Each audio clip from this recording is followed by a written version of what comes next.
O WhatsApp, o aplicativo de mensagens mais popular do Brasil, está fora do ar desde o começo da tarde desta segunda-feira.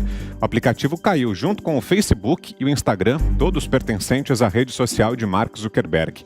A empresa diz que investiga o problema. Como alternativa, os internautas passaram a usar outras ferramentas como Telegram, Signal, SMS, Twitter e Discord. Cerca de 20 minutos após as redes sociais caírem, o site Down Detector, que monitora reclamações sobre serviços da internet, registrava cerca de 40 mil queixas sobre o WhatsApp. Para o Instagram eram cerca de 10 mil e para o Facebook 5 mil. As ações do Facebook tiveram queda de mais de 5% na Bolsa de Valores americana. 2 motivos levaram à queda. A revelação de uma ex-funcionária da rede social que expôs a empresa com documentos internos vazados e que foram publicados em uma reportagem do Wall Street Journal e a queda nos serviços nesta segunda-feira.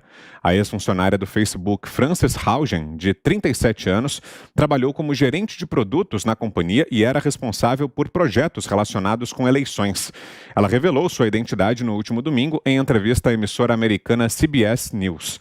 Graças a Frances, o Wall Street Journal publicou reportagens em meados de setembro indicando que o Facebook protegia celebridades das regras de conteúdo, que a empresa sabia que o Instagram é tóxico para adolescentes e que a resposta da empresa às preocupações dos funcionários sobre o tráfico de pessoas foi muitas vezes fraca. Aqui no Brasil, a instabilidade apresentada pelo WhatsApp, Facebook e Instagram fez disparar as reclamações contra operadoras de telefonia e internet. No entanto, a Anatel, a Agência Nacional de Telecomunicações, informou que não foi notificada sobre interrupções ou degradações nas prestadoras de telecomunicações. A Anatel diz que segue monitorando a situação. A notícia do dia, né? Acho que não apenas aqui nos Estados Unidos, mas no mundo, no Brasil também. O aplicativo WhatsApp, na verdade, ele é bem mais usado no Brasil do que aqui nos Estados Unidos. Aqui é mais o WhatsApp Business, né? O WhatsApp comercial. No Brasil, a gente usa mais também como aplicativo de mensagem, de troca de mensagens. Mas já são horas aí, né, que tá o mundo sem conexão, quem espera a conexão de Facebook, Instagram e WhatsApp.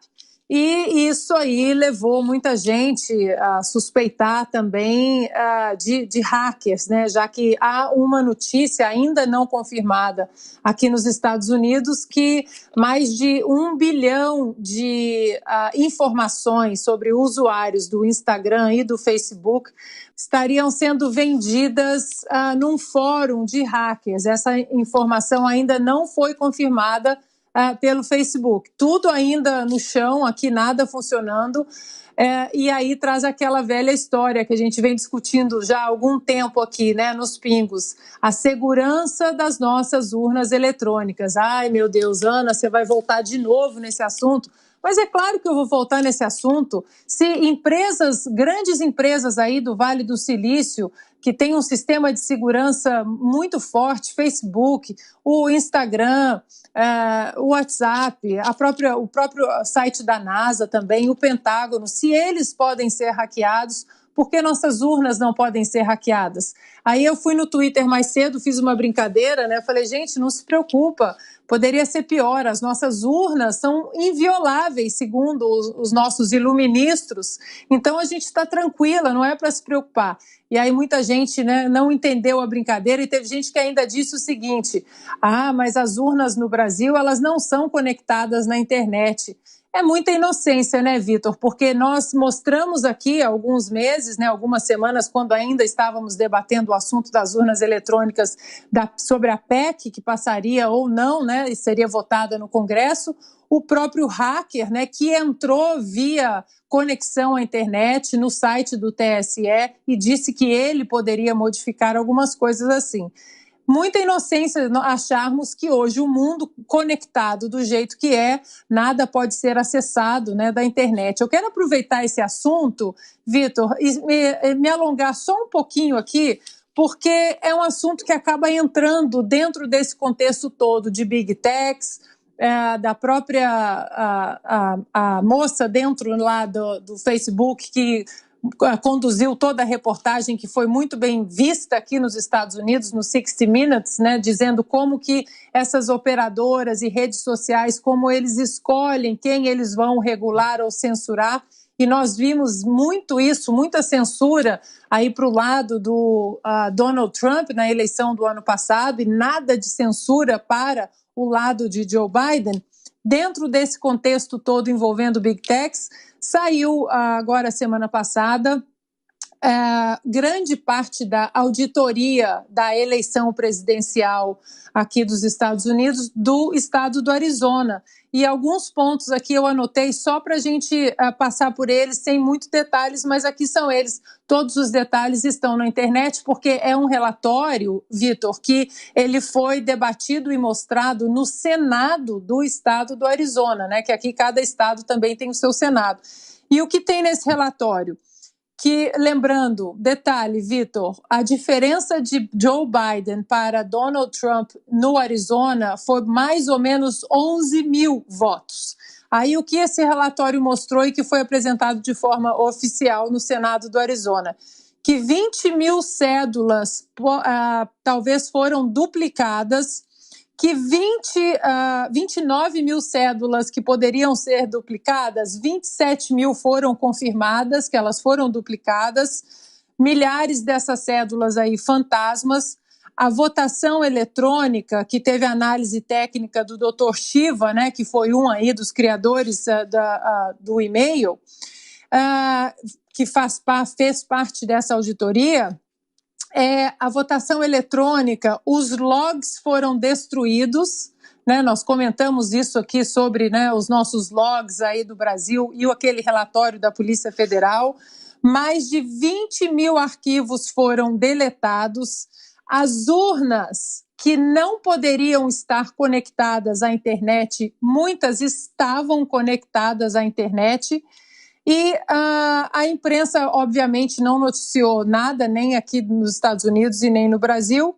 E lembrando que, no final desse relatório, a própria análise técnica colocou que seria interessante se para o futuro houvesse, olha só, Vitor, um backup de papel, cédulas de papel para confirmação da votação eletrônica nas urnas, já que o Arizona usa ainda o grande pacote de votação do estado do Arizona ainda são as urnas eletrônicas. Então, o relatório aconselhou que colocasse o backup de papel, a cédula de papel para recontagem, se caso fosse preciso. Então, está tudo muito conectado nesse assunto aí das Big Techs. Eu estou monitorando aqui para ver se aqui nos Estados Unidos volta antes do Brasil, mas até agora, Vitor, nada.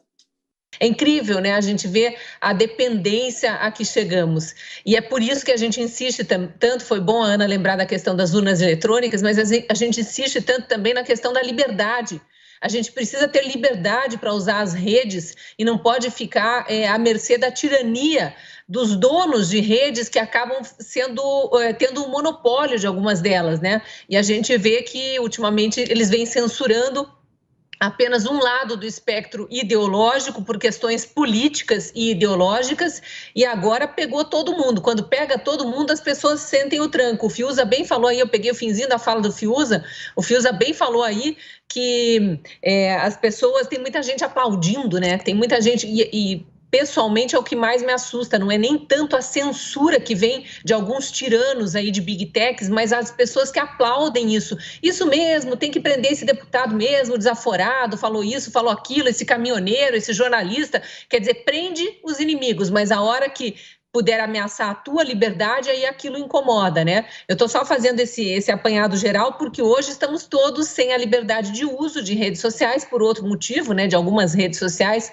e do aplicativo de mensagens por outro motivo, mas vamos supor que fosse por determinação do Zuckerberg ou do dono do Twitter, enfim, de quem quer que fosse, agora ninguém mais fala. A gente fica realmente, parece que sem chão, até conseguir se estabilizar e achar outras formas de comunicação. Eu hoje corri para o Getter, corri para o Telegram, já estou começando mesmo a me acostumar com outras redes, inclusive plataformas de vídeo, porque dizem que para o ano que vem a censura, se não for limitada por via legal, ela vai ficar pior.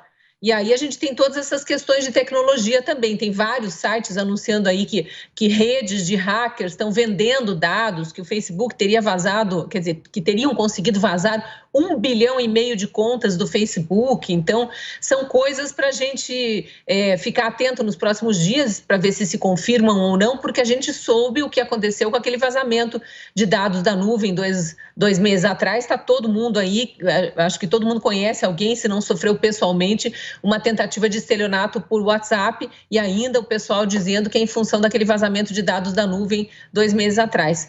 É tudo meio assustador, né? Porque a gente que não domina os meandros da tecnologia, apenas usa, fica se sentindo muito à mercê dessa meia dúzia de empresários, aí, de grandes empresários que dominam esse mercado. Mas aí a gente vê que eles também se perdem quando acontece uma coisa inesperada assim. Está lá o Zuckerberg, através das formas de comunicação que ele consegue, dizendo que estão trabalhando arduamente para tentar recuperar o acesso a Instagram, a Facebook, ao próprio WhatsApp, mas sem conseguir ainda dar um prazo. Então já se vão horas aí nesse limbo. Vamos ver quanto tempo ainda vamos ter que enfrentar isso.